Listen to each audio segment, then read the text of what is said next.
Malam menyelimuti kota dengan dingin yang menusuk tulang. Lampu jalan berpendar temaram, sementara hujan tipis masih menetes dari atap toko-toko yang sudah lama tutup. Di sudut trotoar, seorang perempuan duduk di atas kardus lusuh. Tubuhnya dibungkus selimut tipis yang tak mampu mengusir gigil. Dialah Gayanti, sosok yang bagi sebagian orang hanyalah bayangan jalanan, namun sesungguhnya menyimpan kisah yang jauh lebih dalam dari sekadar kehidupan seorang gelandangan. Ia menatap kosong ke arah lalu lalang kendaraan yang menembus malam. Klakson sesekali terdengar, bercampur dengan deru mesin dan percikan air dari ban mobil. Mata Gayanti redup, seolah cahaya hidupnya telah padam sejak lama. Tangannya yang kotor menggenggam erat sebuah tas kain reot, satu-satunya benda yang tersisa dari masa lalu yang masih ia pertahankan. Banyak orang berlalu tanpa menoleh. Ada yang menutup hidung, ada yang menyingkirkan pandangan. Gayanti terbiasa dengan tatapan itu. Dunia seakan sepakat bahwa ia hanyalah noda yang harus disembunyikan dari pemandangan kota.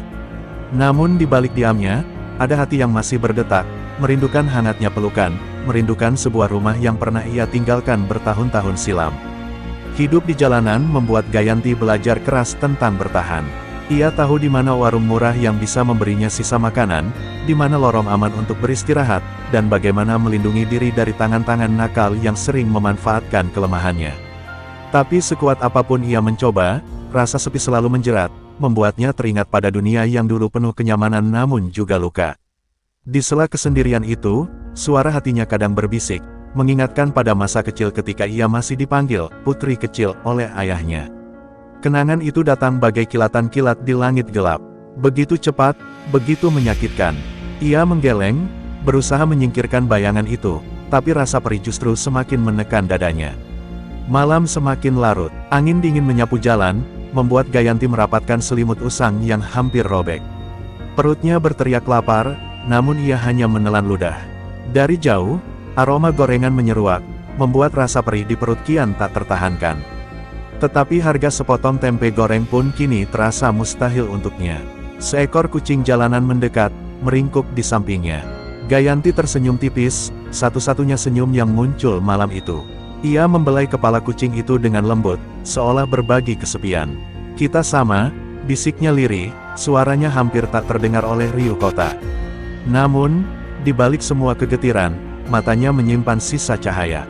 Ada keinginan yang belum padam, keinginan untuk kembali berdiri, meski ia sendiri tak tahu bagaimana caranya. Dunia telah merenggut banyak darinya, tapi jauh di lubuk hati, ia masih percaya bahwa hidup tidak sepenuhnya menutup pintu. Gayanti menengadah ke langit malam yang tertutup awan. Hujan mulai berhenti, meninggalkan titik-titik air di wajahnya. Entah air hujan, entah air mata, keduanya kini bercampur, sulit dibedakan. Di tengah kesunyian itu, Gayanti tak tahu bahwa langkah kakinya akan segera bertemu dengan seseorang yang akan mengubah arah hidupnya. Seseorang yang membawa harapan, sekaligus membuka jalan pulang yang tak pernah ia bayangkan lagi. Langkah kaki seorang pria muda berhenti di tepi trotoar ketika matanya menangkap sosok yang meringkuk di bawah lampu jalan. Ia mengenakan seragam perawat, dengan stiker nama kecil bertuliskan Sulipan. Biasanya ia terburu-buru pulang setelah shift malam di klinik, namun malam ini pandangannya terpaku pada tubuh kurus Gayanti yang menggigil di bawah selimut koyak. Ada desakan di dalam hati Sulipan. Bukan rasa kasihan semata, melainkan empati yang lahir dari panggilan nurani. Ia tahu betul betapa kerasnya hidup bagi orang-orang yang terbuang, karena sejak kecil ia juga tumbuh dalam keluarga sederhana yang sering bergumul dengan kesulitan. Langkahnya perlahan mendekat, lalu berhenti di hadapan Gayanti. "Maaf, Mbak sudah makan?" Suara Sulipan terdengar lembut, tidak menghakimi. Gayanti mendongak sejenak, matanya penuh curiga, lalu kembali menunduk. Ia sudah terlalu sering didekati orang asing hanya untuk dipandang hina. Namun ada sesuatu pada nada suara itu yang berbeda, tidak ada penilaian, hanya ketulusan. Sulipan membuka tas kain kecil yang selalu ia bawa, lalu mengeluarkan sepotong roti. Ia menyodorkannya tanpa banyak kata. Gayanti ragu, tapi aroma roti yang lembut membuat perutnya bergejolak. Dengan tangan gemetar, ia mengambilnya.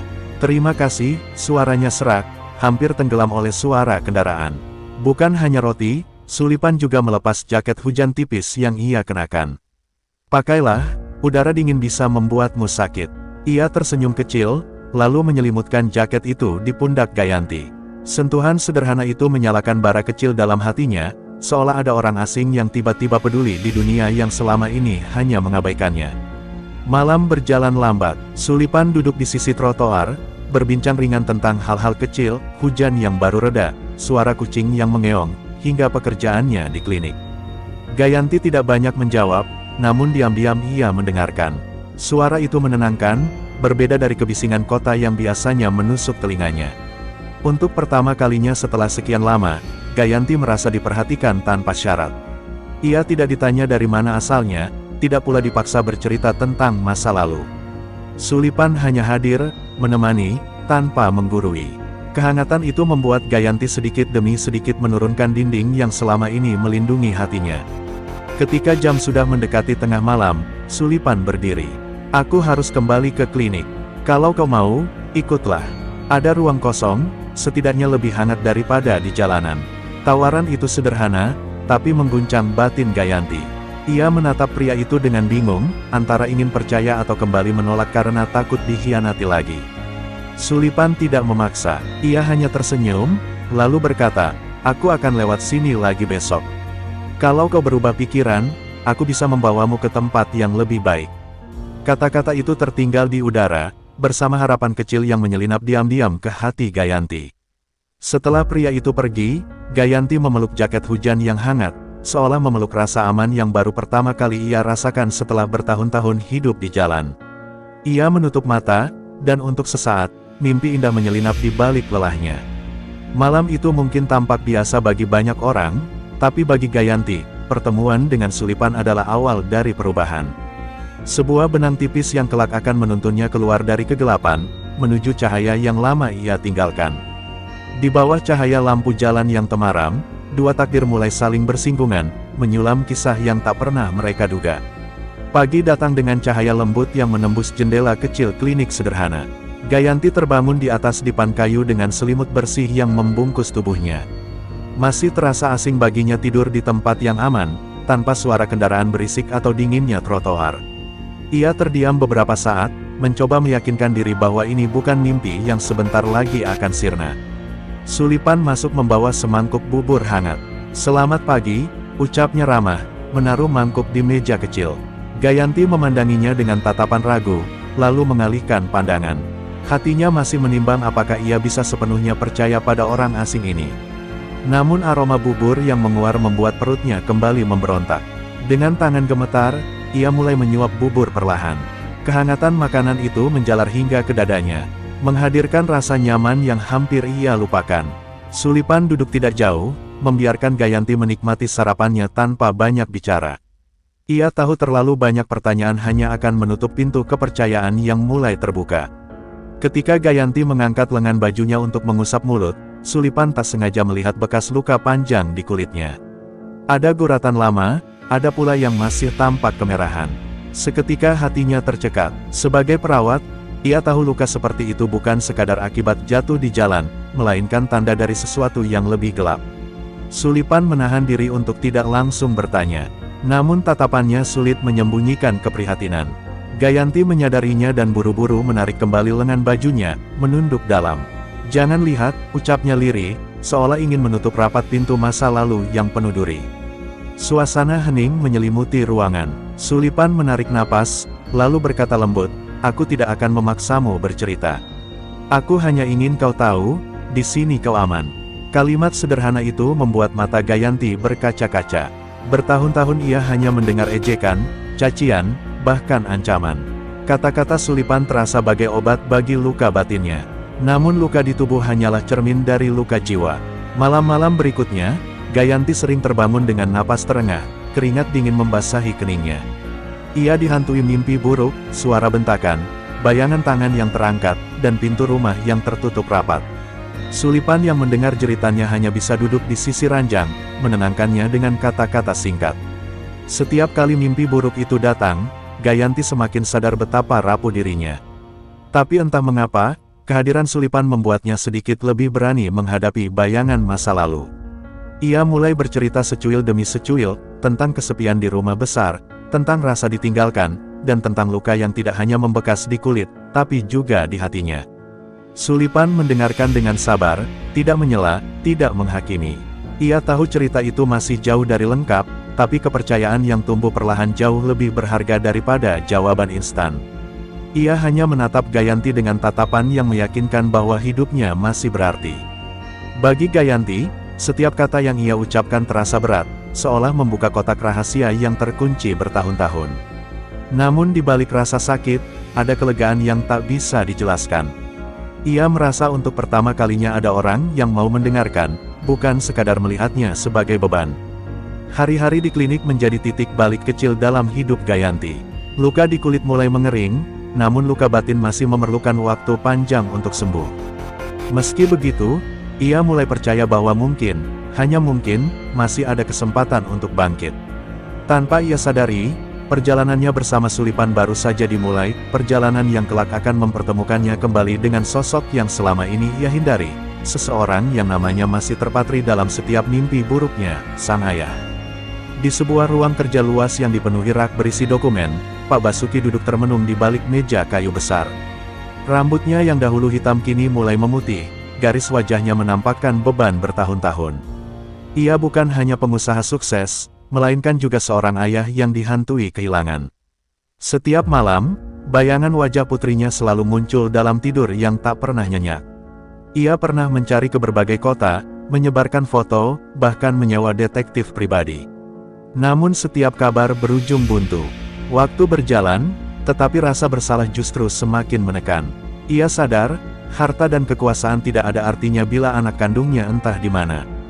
Gayanti, putrinya, lenyap begitu saja dari kehidupannya, meninggalkan ruang kosong yang tak tergantikan. Suatu pagi, telepon berdering. Suara seorang relawan sosial terdengar di seberang. Pak Basuki, kami tidak yakin, tapi ada seorang perempuan di sebuah klinik kecil, wajahnya mirip dengan foto yang Bapak sebarkan dulu. Jantung Basuki berdegup cepat, seakan dunia berhenti sejenak. Meski ia sudah sering menerima kabar palsu, firasat kali ini terasa berbeda. Ia segera berangkat ditemani sopir pribadi. Mobil mewahnya melaju melewati jalanan kota, tapi di dalam hatinya hanya ada kegelisahan. Pikirannya dipenuhi tanya, bagaimana jika benar itu Gayanti? Bagaimana jika ia menolak menemuinya? Pertanyaan itu berputar-putar, membuat tangannya bergetar tanpa henti.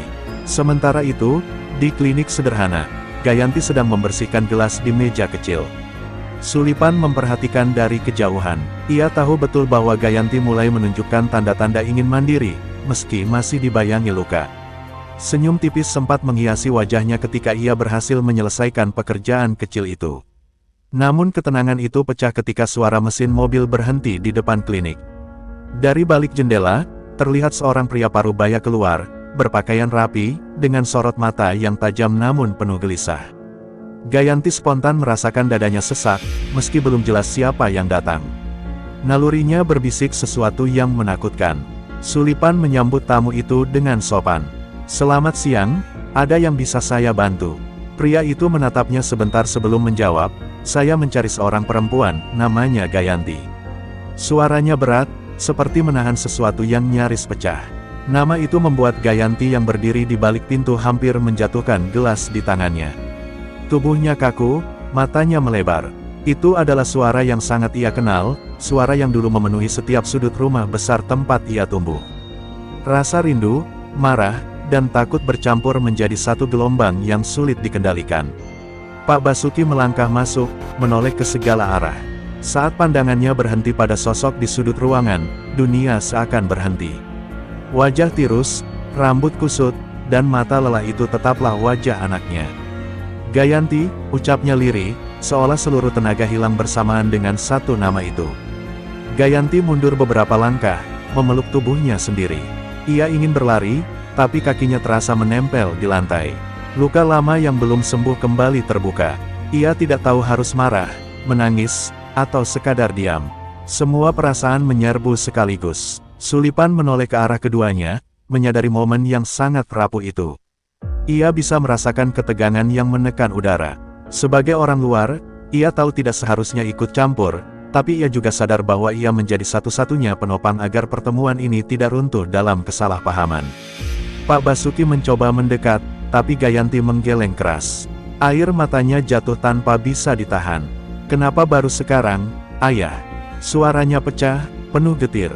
Pertanyaan itu menghantam jantung Basuki lebih keras dari apapun yang pernah ia alami dalam dunia bisnis. Ia sadar, perjalanan menemukan putrinya mungkin baru saja dimulai, dan itu bukan perjalanan mudah. Udara di dalam ruangan terasa berat. Sulipan berdiri di tengah, matanya bergantian menatap dua sosok yang saling terikat oleh darah, namun dipisahkan jarak luka yang begitu dalam.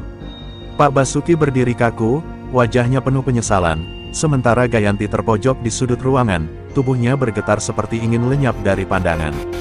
"Aku mencarimu bertahun-tahun," suara Basuki terdengar serak. Ia mencoba mendekat, tetapi setiap langkah yang ia ambil membuat Gayanti semakin mundur. Perempuan itu menunduk, air mata jatuh membasahi lantai. Ada kerinduan di hatinya, namun rasa kecewa lebih dominan. Sulipan menahan napas, lalu berkata perlahan, "Pak, jangan terlalu dekat. Biarkan ia bernapas dulu." Kalimat itu membuat Basuki berhenti. Matanya berkaca-kaca, ia sadar, untuk meraih kembali putrinya, ia tak bisa terburu-buru. Gayanti akhirnya membuka suara, meski lirih, namun jelas. "Kau sibuk dengan duniamu, Ayah. Rumah besar itu dingin. Aku pergi bukan karena hilang arah, tapi karena aku merasa tak lagi berarti." Kata-kata itu menusuk Basuki lebih tajam daripada pisau. Selama ini ia mengira anaknya kabur karena ulah orang lain, ternyata karena dirinya sendiri. "Maafkan aku," bisik Basuki, suaranya patah.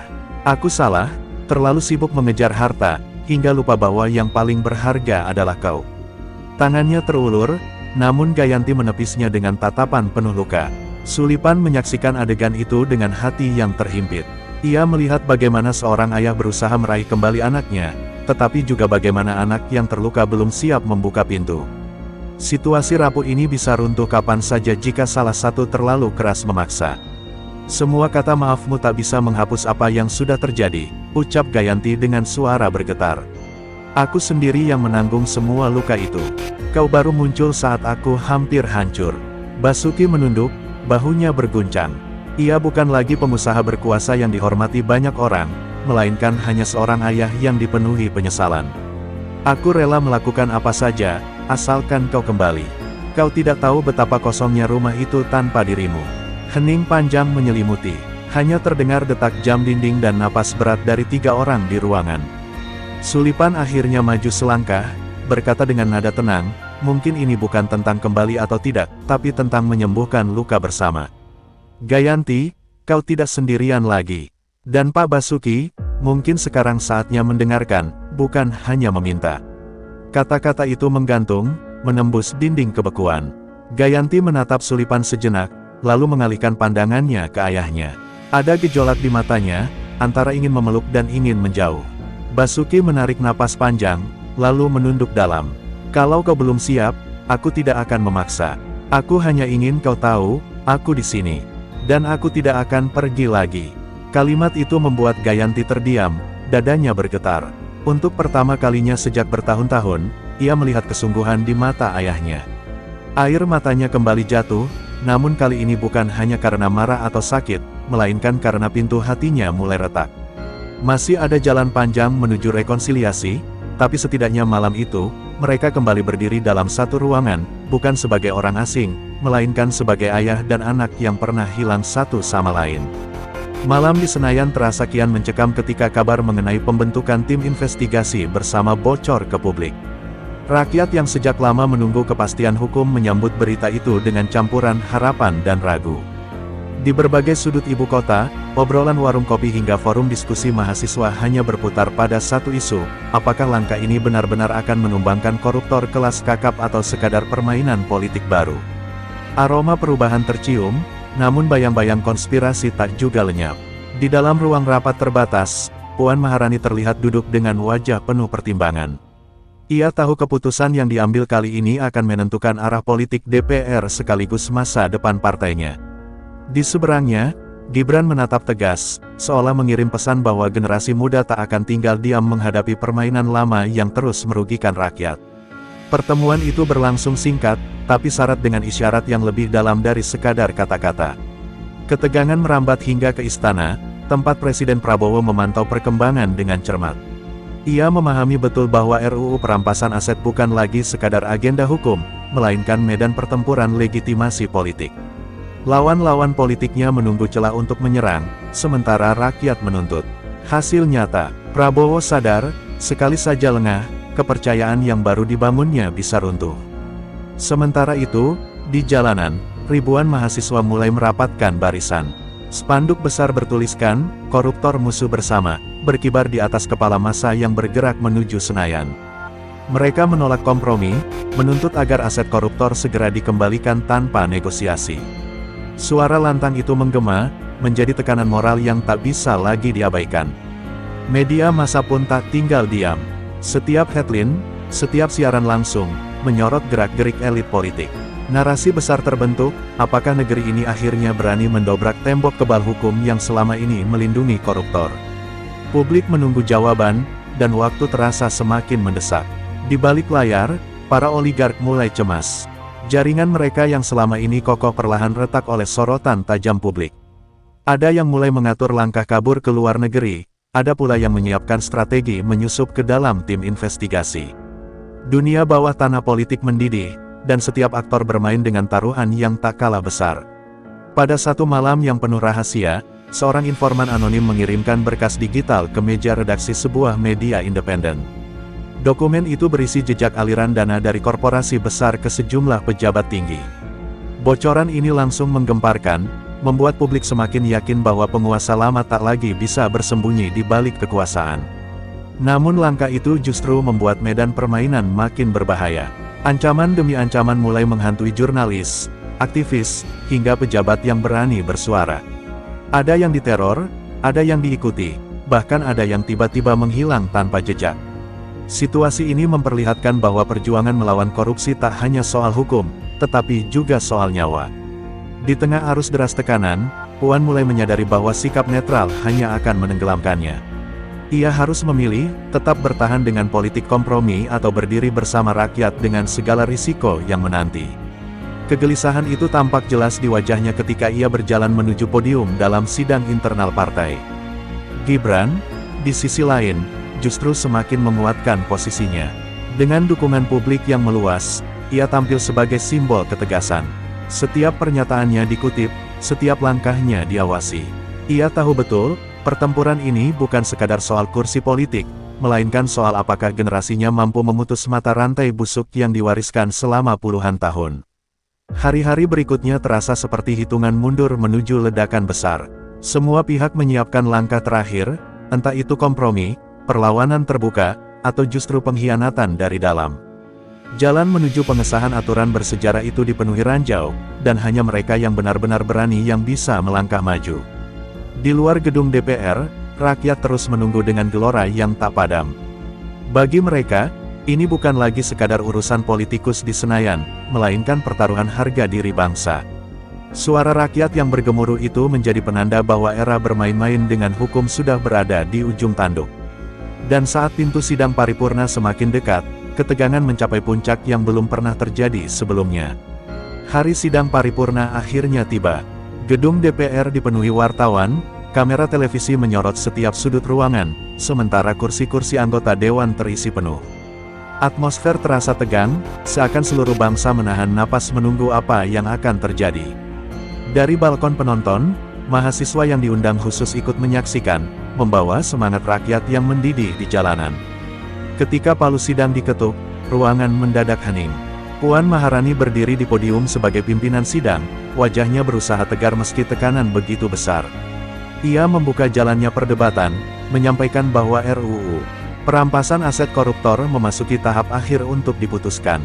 Setiap kata yang keluar darinya seakan menjadi bagian dari sejarah yang tak terhapuskan. Seketika interupsi bermunculan. Beberapa anggota dewan berusaha menggiring wacana agar keputusan ditunda, alasan mereka berputar-putar tentang kajian mendalam, regulasi turunan, hingga kekhawatiran ketidakadilan. Namun gema sorak-sorai mahasiswa dari balkon seolah menelan suara-suara penunda itu. Publik menekan, dan para penolak mulai kehilangan pijakan. Di tengah perdebatan sengit, Gibran berdiri. Suaranya lantang, memecah keheningan yang penuh intrik. Ia menegaskan bahwa bangsa ini sudah terlalu lama disandera oleh korupsi, dan bahwa penundaan hanyalah cara licik untuk melindungi pihak-pihak yang takut hartanya dirampas. Pernyataannya membuat sebagian anggota terdiam, bahkan ada yang menunduk menahan rasa bersalah. Sorakan dukungan meledak dari balkon. Mahasiswa bertepuk tangan, meneriakkan yel-yel anti korupsi, sementara kamera televisi menyorot Gibran yang kini menjadi pusat perhatian. Kalimatnya bukan hanya menyentuh logika, tapi juga menggedor nurani. Bagi banyak orang, ia mewakili suara generasi yang menolak tunduk pada warisan busuk politik lama. Puan terdiam sejenak, menatap Gibran dengan sorot mata sulit ditebak. Di dalam hatinya, ia bergulat dengan pilihan. Ia sadar, jika memilih menunda, sejarah akan mencatat namanya sebagai penghalang perubahan. Tapi bila mendukung, ia berisiko kehilangan dukungan sejumlah kelompok elit yang masih kuat. Ketegangan itu membuat suasana sidang kian panas. Di luar gedung, ribuan mahasiswa dan aktivis menggelar aksi damai. Mereka menggelar layar besar untuk menonton jalannya sidang secara langsung. Setiap kali ada pernyataan mendukung pengesahan, sorak-sorai pecah. Sebaliknya, setiap kali ada anggota yang mencoba mengulur waktu, teriakan kecaman menggema. Tekanan moral dari luar ruangan semakin menembus ke dalam. Beberapa anggota dewan yang sebelumnya ragu-ragu mulai goyah. Mereka menyadari bahwa publik tengah mencatat siapa saja yang berpihak pada rakyat, dan siapa yang justru menjadi tameng para koruptor. Ketakutan kehilangan kursi di pemilu berikutnya jauh lebih besar daripada tekanan dari para oligark. Perlahan tapi pasti, arah dukungan berbalik. Puan akhirnya menarik napas panjang, lalu kembali mengetuk palu untuk menenangkan suasana. Dengan suara bergetar namun mantap, ia menyatakan bahwa sidang akan segera mengambil keputusan. Kalimat itu disambut riuh oleh penonton di balkon, seakan menjadi isyarat bahwa momen yang ditunggu-tunggu kian dekat. Namun di detik-detik terakhir, seorang anggota dewan dari partai besar berdiri dan melancarkan interupsi keras. Ia menuduh bahwa proses ini terlalu dipengaruhi tekanan massa dan media, sehingga berpotensi cacat hukum. Ucapannya memicu sorakan gaduh, sebagian mendukung, sebagian mengecam. Sidang hampir ricuh, hingga Puan kembali mengetuk palu berulang kali. Ketegangan mencapai puncaknya, semua pihak menahan napas, menunggu detik bersejarah itu. Kamera televisi menyorot wajah-wajah tegang, dari anggota dewan hingga mahasiswa di balkon. Tak ada yang bisa memprediksi bagaimana hasil akhirnya, tapi semua menyadari satu hal, setelah hari ini, peta politik Indonesia tidak akan pernah sama lagi. Di luar gedung, langit Jakarta tampak mendung, seakan ikut menahan rahasia besar yang akan segera terungkap. Ribuan rakyat menunggu kabar dari dalam ruang sidang, berharap keputusan yang lahir bukan sekadar kompromi, melainkan langkah nyata menuju bangsa yang bebas dari cengkeraman korupsi.